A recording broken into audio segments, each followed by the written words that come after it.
کہ جس قسم کی ویڈیوز ریڈ زون سے سامنے آنا شروع ہوئیں اس کے بعد ایک خوف کا عنصر تھا اسلام آباد میں، اور ایسا لگ رہا تھا کہ کسی بھی وقت میرے عزیز ہم وطنوں کی جو آواز ہے یہ پی ٹی وی سے گونج سکتی ہے۔ اب اس پوری صورتحال میں ایک شخصیت پرائم منسٹر عمران خان سے پرائم منسٹر ہاؤس میں ملاقات کے لیے پہنچی، اور جس وقت یہ شخصیت پہنچی اسے وہاں پر 5 منٹ کے لیے روک دیا گیا اور کہا گیا کہ پرائم منسٹر عمران خان کی ایک اور بہت ہی اہم مصروفیت آ گئی ہے، اس لیے پرائم منسٹر عمران خان 5 سے 7 منٹ کے بعد آپ سے ملاقات کریں گے۔ اتنی اہم شخصیت کو اتنے اہم موقع پر انتظار کروا دیا گیا اور کہا گیا کہ پرائم منسٹر عمران خان اس وقت مصروف ہیں۔ اس کے بعد پرائم منسٹر ہاؤس سے ایک میسج چلایا گیا،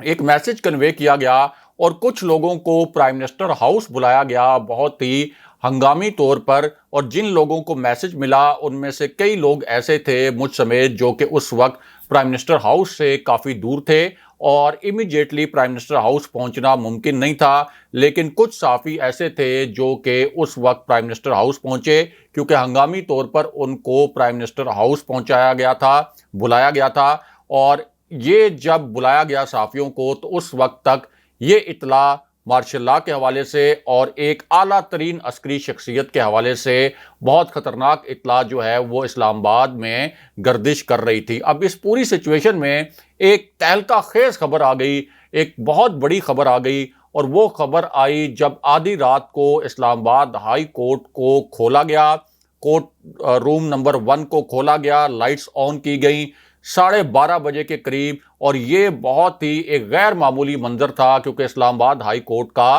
آدھی رات کو کھلنا، اور وہ اس وجہ سے کھلی کہ ایک army chief general Qamar Javed Bajwa سے ریلیٹڈ بہت بڑی خبر آ رہی تھی، بہت خطرناک خبر آ رہی تھی، اس وجہ سے اسلام آباد ہائی کورٹ کو آدھی رات کو کھولنا پڑا۔ وہ خبر کیا تھی اس کی بھی پوری تفصیل آپ کو بتاتے ہیں، لیکن پہلے آپ کو یہ بتاتے ہیں کہ پرائم منسٹر ہاؤس میں کس شخصیت کو روکا گیا، اور پھر پرائم منسٹر عمران خان کی جو ملاقاتیں ہوئیں اہم ترین، ان کی اندرونی کہانی کیا ہے۔ تو معاملہ یہ ہے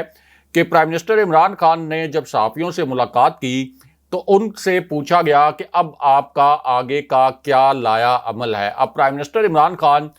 بہت کانفیڈنٹ تھے، ان کی باڈی لینگویج بہت پازیٹیو تھی، اور بالکل اس طرح سے سکون سے وہ بیٹھے ہوئے تھے کہ باہر جو ریڈ زون میں ہیپننگ ہو رہی تھی، جو ایک افراتفری تھی، جو ایک ہنگامی صورتحال تھی، اس کا کسی بھی قسم کا اثر نہیں تھا پرائم منسٹر عمران خان کی بدن بولی پر، ان کی باڈی لینگویج میں، ان کے چہرے کے تاثرات پر، اور بالکل ایک جو ڈٹا ہوا کپتان ہوتا ہے اس طرح کے پرائم منسٹر عمران خان کا وہاں پر ایکسپریشن تھا۔ اب صحافیوں سے پرائم منسٹر کی ملاقات ہوئی تو انہوں نے کہا کہ میں یہ سیاست کا میچ کسی بھی صورت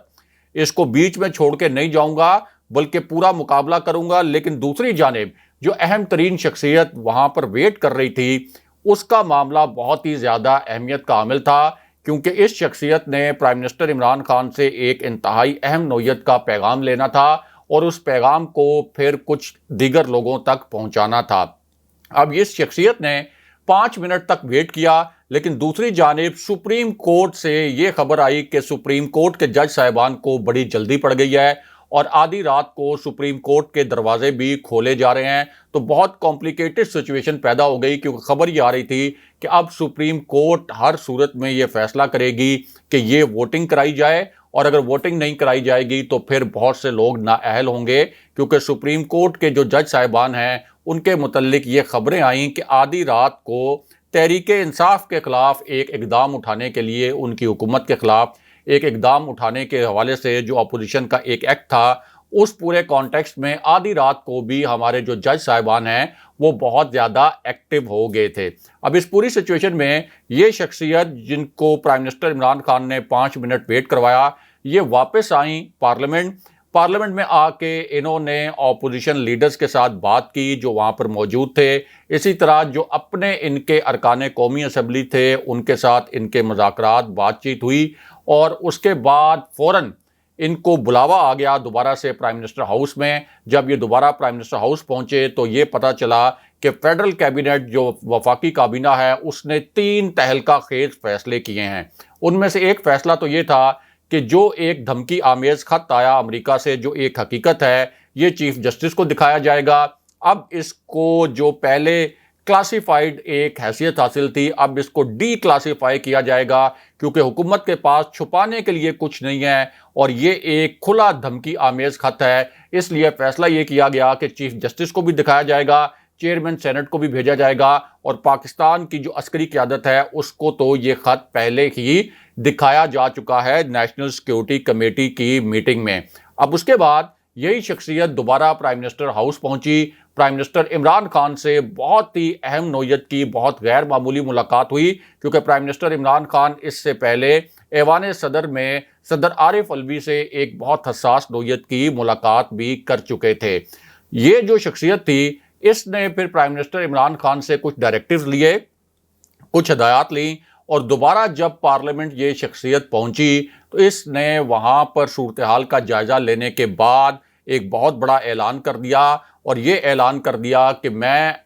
اپنے عہدے سے استعفیٰ دیتا ہوں، اور اس کے ساتھ ساتھ جو ڈپٹی سپیکر تھے وہ بھی اپنے عہدے سے مستعفی ہو گئے، یعنی سپیکر قومی اسمبلی اور ڈپٹی سپیکر دونوں نے استعفے دے دیے۔ لیکن یہاں جو سب سے تہلکہ خیز خبر تھی، جو سب سے تہلکہ خیز اطلاع تھی، وہ army chief general Qamar Javed Bajwa کے متعلق تھی، کیونکہ جنگل میں آگ کی طرح یہ خبر پھیلی کہ army chief general Qamar Javed Bajwa کو پرائم منسٹر عمران خان نے آخری وقت میں برطرف کر دیا ہے، اور یہ خبر بھی پھیلائی گئی، یہ اطلاع بھی پھیلائی گئی کہ ان کی جگہ کسی اور جنرل کو آرمی چیف مقرر کیا جا رہا ہے۔ کچھ حلقے پشاور کے کور کمانڈر جنرل فیض حمید کا نام لیتے رہے کہ جنرل فیض حمید کو آرمی چیف لگانے کا فیصلہ کر لیا ہے پرائم منسٹر عمران خان نے، اور اس کی بڑی وجہ یہ تھی کہ ایک پٹیشن چلی گئی اسلام آباد ہائی کورٹ میں، اور اسلام آباد ہائی کورٹ کو آدھی رات کو صرف اس لیے کھولا گیا کہ army chief general Qamar Javed Bajwa کے متعلق ایک پٹیشن اسلام آباد ہائی کورٹ میں جمع کرائی گئی،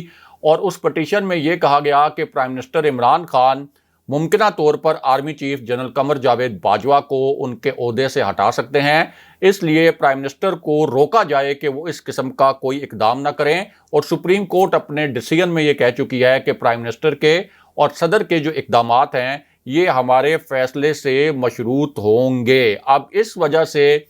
آدھی رات کو چیف جسٹس اطہر من اللہ نے اپنی عدالت بھی کھلوائی، اور پھر جو اپوزیشن کے لوگ تھے انہوں نے اس خبر کو بہت زیادہ ایکسپلائٹ کیا، اس اطلاع کو بہت زیادہ پھیلایا۔ لیکن جب ہماری بات ہوئی اس حوالے سے، جو پاکستان کے طاقتور حلقے ہیں اسٹیبلشمنٹ سے اور آئی ایس پی آر کے حلقوں سے، انہوں نے اس خبر کو مکمل طور پر ڈینائی کر دیا۔ انہوں نے کہا کہ اس معاملے میں کوئی صداقت نہیں۔ پھر ہماری حکومتی 2 وزراء سے بات ہوئی اور انہوں نے کہا کہ یہ ہمارے سیاسی دشمنوں کی پھیلائی ہوئی خبر ہے، تاکہ آئندہ بھی فوج کے ساتھ اس طرح کا ہمارا جو ایک آئیڈیل ریلیشن شپ بنا تھا، یہ کوشش کی جا رہی ہے کہ ہمارا دوبارہ سے ریلیشن شپ وہ نہ بنے۔ اگرچہ کہا یہ جاتا ہے کہ آخری جو 3 مہینے تھے اس میں اسٹیبلشمنٹ کے اور پرائم منسٹر عمران خان کے کوئی تعلقات اچھے نہیں رہے تھے۔ دوسری جانب ایک بہت بڑی خبر یہ بھی آئی کہ پرائم منسٹر عمران خان نے جب ایک